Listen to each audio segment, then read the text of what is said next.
नमस्ते बच्चों, हमारी कक्षा में आपका स्वागत है। पिछले सत्र में हमने गिल्लू की कहानी पढ़ी। इस सत्र में हम आगे की कहानी पढ़ेंगे, लेकिन इससे पहले मैं एक बार पुनः स्मरण करा दूं कि गिल्लू जो है एक गिलहरी है जो लेखिका को घायल अवस्था में मिला था। लेखिका ने उसकी देखभाल की और आज ऐसा है कि गिल्लू उनके जीवन का अभिन्न अंग बन गया है। तो हम आगे की कहानी पढ़ते हैं। जब मैं लिखने बैठती तब अपनी ओर मेरा ध्यान आकर्षित करने की उसे इतनी तीव्र इच्छा होती थी कि उसने एक अच्छा उपाय खोज निकाला था। ये लेखिका बोल रही हैं गिल्लू के लिए कि गिल्लू लेखिका का ध्यान अपनी ओर आकृष्ट करने के लिए एक अच्छा उपाय खोज निकाला था। वह मेरे पैर तक आकर सर से पर्दे पर चढ़ जाता और फिर उसी तेजी से उतरता। उसका यह दौड़ने का क्रम तब तक चलता जब तक मैं उसे पकड़ने के लिए न उठती। जब तक लेखिका उसे पकड़ न ले तब तक वो सर से पर्दे पे चढ़ता और एकदम तेज़ी से पर्दे से नीचे उतर जाता। कभी मैं गिल्लू को पकड़कर एक लंबे लिफाफे में इस प्रकार रख देती कि उसके अगले 2 पंजे और सिर के अतिरिक्त सारा लघुगात लिफाफे के भीतर बंद रहता। इस अद्भुत स्थिति में कभी कभी घंटों मेज पर दीवार के सहारे खड़ा रहकर वह अपनी चमकीली आंखों से मेरा कार्यकलाप देखता रहता। तो लेखिका ये कह रही हैं कि कभी कभी वो क्या करती थी, गिल्लू को पकड़ के एक लिफाफे में बंद कर देती थी तो उसके 2 पंजे और सिर बस बाहर रहते थे, बाकी सब उसका शरीर अंदर रहता था। भूख लगने पर चिक चिक करके मानो वह मुझे सूचना देता और काजू या बिस्किट मिल जाने पर उसी स्थिति में लिफाफे से बाहर वाले पंजे से पकड़कर उसे उतरता। तो वही बोल रही हैं कि कभी कभी उसे जब भूख लगती तो उसके खाद्य पदार्थ जो हैं वो हैं काजू। उसका मुख्य खाद्य पदार्थ था काजू। काजू मिल जाता था या बिस्किट मिल जाता था तो उसे वो कुतरता रहता और खाते रहता। फिर गिल्लू के जीवन का प्रथम बसंत आया। नीम चमेली की गंध मेरे कमरे में हौले हौले आने लगी। बाहर की गिलहरियाँ खिड़की की जाली के पास आकर चिक चिक करके न जाने क्या कहने लगी। क्योंकि गिल्लू एक गिलहरी था इसलिए बाहर की गिलहरियाँ भी उसके पास आकर अपनी भाषा में कुछ कुछ कहने लगी। और बसंत के समय चारों तरफ हरियाली छा जाती है, फूल खिलते हैं, तो पशु पक्षी जानवरों को भी ये अच्छा लगता है। गिल्लू को जाली के पास बैठकर अपनेपन से बाहर झांकते देखकर मुझे लगा कि इसे मुक्त करना आवश्यक है। लेखिका को क्या महसूस हुआ कि शायद गिल्लू जाली के अंदर बंद है और बाहर गिलहरियों को देख रहा है, तो इससे उसके मन में भी बाहर जाने की इच्छा हो रही होगी। मैंने कीले निकालकर जाली का एक कोना खोल दिया। लेखिका ने उसकी जाली का एक कोना खोल दिया और इस मार्ग से गिल्लू ने बाहर जाने पर सचमुच ही मुक्ति की सांस ली। इतने छोटे जीव को घर में पले कुत्ते बिल्लियों से बचाना भी एक समस्या थी। आपको पता है कि महादेवी वर्मा के घर में बहुत सारे पशु पक्षी रहते थे, तो गिल्लू जब बाहर गया तो गिल्लू को और जानवरों से बचाना एक समस्या थी। ये परेशानी लेखिका के लिए थी। फिर भी उन्होंने गिल्लू को आज़ाद कर दिया। आवश्यक कागज़ पत्रों के कारण मेरे बाहर जाने पर कमरा बंद ही रहता है। मेरे कॉलेज से लौटने पर जैसे ही कमरा खोला गया, मैंने भीतर पैर रखा, वैसे ही गिल्लू अपने जाली के द्वार से भीतर आकर मेरे पैर से सिर और सिर से पैर तक दौड़ लगाने लगा। तब से यह नित्य का क्रम बन गया।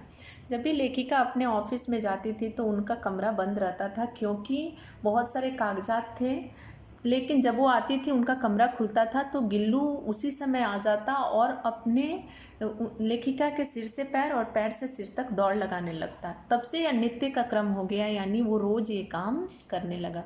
गिल्लू के लिए ये रोज़ का काम बन गया।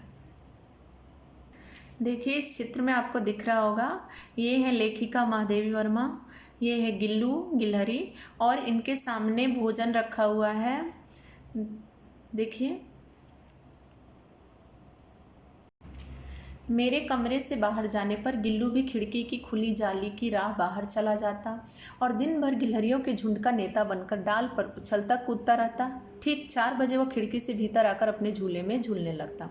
तो देखिए जैसे ही लेखिका अपने काम के लिए बाहर जाती थी वैसे ही गिल्लू भी अपनी जाली से बाहर चला जाता था और वो गिलहरियों का नेता बन जाता था। लेकिन ठीक 4 बजे वो खिड़की से बाहर आकर भीतर आकर अपने झूले में झूलने लगता।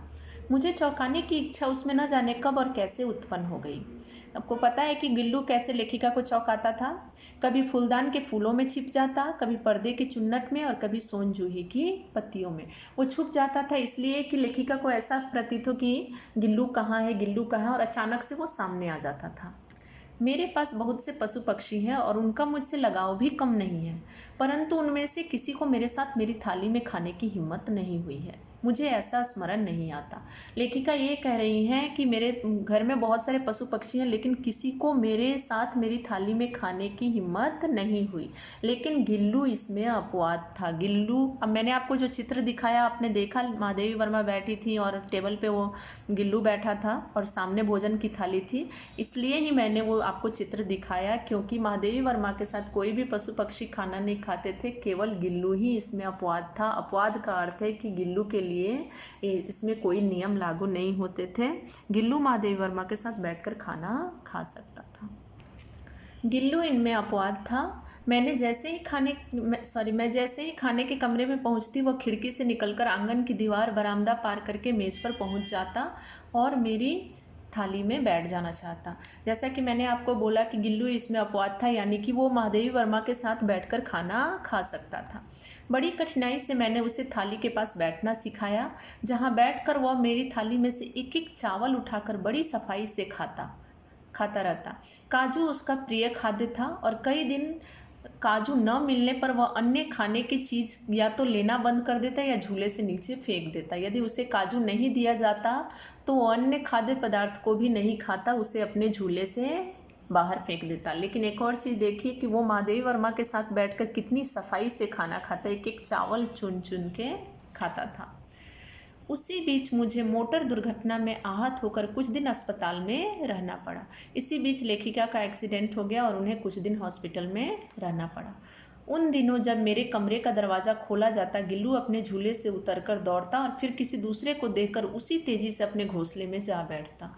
तो देखिए, जैसा कि आपको पता है, जब भी लेखिका अपने ऑफिस से जाती थी तो गिल्लू उनके पास जाता और उनके पैर से सिर तक दौड़ता। लेकिन अभी लेखिका को जब अस्पताल में रहना पड़ा, कोई और जाकर उनके घर का दरवाज़ा खोलता, उनके कमरे का दरवाज़ा खोलता, तो गिल्लू को लगता कि लेखिका आई है, लेकिन किसी और को देखकर वो फिर अपने घोंसले में जाकर बैठ जाता। सब उसे काजू दे आते, परंतु अस्पताल से लौटकर जब मैंने उसके झूले की सफाई की तो उसमें काजू भरे मिले।